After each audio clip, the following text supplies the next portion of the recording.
నువ్వు ఇవాళ కొత్తగా నాకు నా ఇళ్లలో పాములు వస్తుండాయి, తేళ్లు వస్తుండాయి, జెరులు వస్తుండాయని కథలు, కాకమ్మ కథలు చెప్తుండావు. నల్ల ముఖం పెట్టి ఏడుస్తా. విషపురుగులు కాదు, విషపురుగులు వచ్చే పని అయితే ఇది ఎన్ని సంవత్సరాల నుంచి వాళ్ళ ఆధీనంలో ఉంది. అవి ఎంత చెట్లు, 20 సంవత్సరాల చెట్లని నువ్వు 20 సంవత్సరాల నుంచి నువ్వు అప్పుడు బాగు చేసుకోలేకపోయావా? నీదైతే ఇన్ని రోజులు ఎందుకు ఉంచావు?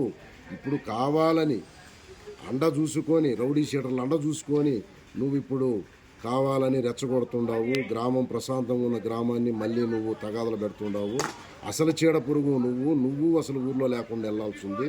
నిన్ను తరివేయాలని ప్రజలు చూస్తున్నారు. కనుక ఇకనైనా నువ్వు పార్టీ తత్వంగా మాట్లాడుతుండవు. పార్టీ నువ్వే పార్టీ, నేనే పార్టీ అనేది అందరికీ తెలుసు. నువ్వు పార్టీల గురించి మాట్లాడే అంత స్థాయి నీది కాదు.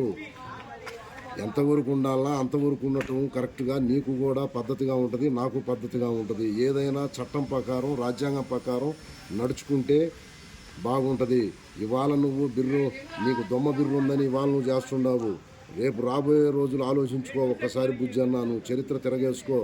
రాబోయే చరిత్రను కూడా నువ్వు ఆలోచించుకో. ఇవాళ జరిగిన రోజులు మర్చిపోబోకు. రేపు జరగబోయే రోజులు కూడా గుర్తుపెట్టుకో.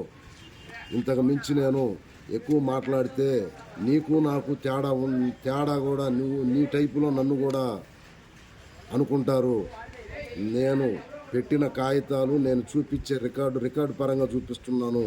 నువ్వు ఎప్పుడు నా రికార్డు నువ్వు పెడతావేంది? నీ రికార్డు పెట్టు. నీ కాడ ఏదన్నా ఉంటే పెట్టు రికార్డు.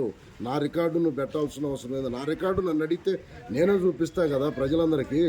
నువ్వు ఏం చూపించకుండా కదిలితే రాజాగారి ఫోటోలు అందరూ చూపిస్తారు.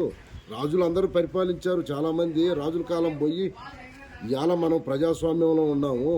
నువ్వు ఆ రోజు 1970లో 1977లో కృష్ణప్పనాయుడు గారు అమ్మిన ఆస్తులను కూడా ఇవాళ నువ్వు ఆక్రమించాలి, నువ్వు రౌడీ షీటర్లతో కుమ్మక్కయ్యి అవన్నీ నాకు మళ్ళీ ఇస్తే చెరిసగం తీసుకుందామని ఇప్పుడు కొత్త పన్నాంగం బన్ని ఆ రోజు కృష్ణప్పనాయుడు గారు అమ్మిన ఆస్తులు మొత్తం ఇవాళ నువ్వు మళ్ళీ ఇవ్వాలని నువ్వు ప్రయత్నాలు జరుగుతుండయి.